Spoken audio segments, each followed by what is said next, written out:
ഇയാൾ തന്റെ ജോലിക്കായി വേറെ രാജ്യത്തേക്ക് പോവുകയാണ്. അയാളുടെ നായയും അയാൾക്കൊപ്പമുണ്ട്. ഫ്ലൈറ്റിൽ കയറാനായി തയ്യാറെടുക്കുമ്പോൾ എയർ ഹോസ്റ്റസ് നായയുടെ ഹെൽത്ത് സർട്ടിഫിക്കറ്റ് ചോദിക്കുന്നു.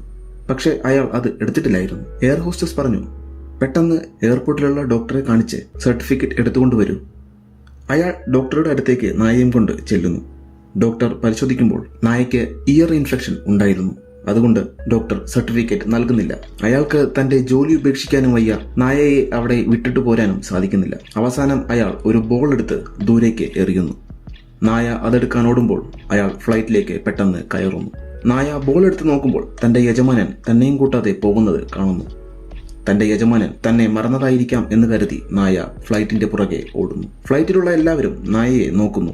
അയാൾ സങ്കടം സഹിച്ച് അതിനുള്ളിൽ ഇരിക്കുന്നു. പിന്നീട് ആ നായ ഓരോ ഫ്ലൈറ്റ് വരുമ്പോഴും തന്റെ യജമാനനെ തിരയുമായിരുന്നു. പക്ഷേ അയാൾ വന്നില്ല.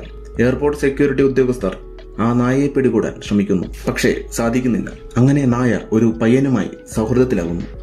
പിന്നീട് അവർ രണ്ടുപേരും അയാളെ നോക്കി നിൽക്കാൻ തുടങ്ങി. ഒരിക്കൽ പട്ടിപിടുത്തക്കാർ വന്ന് നായയെ പിടിച്ചുകൊണ്ട് പോകുന്നു.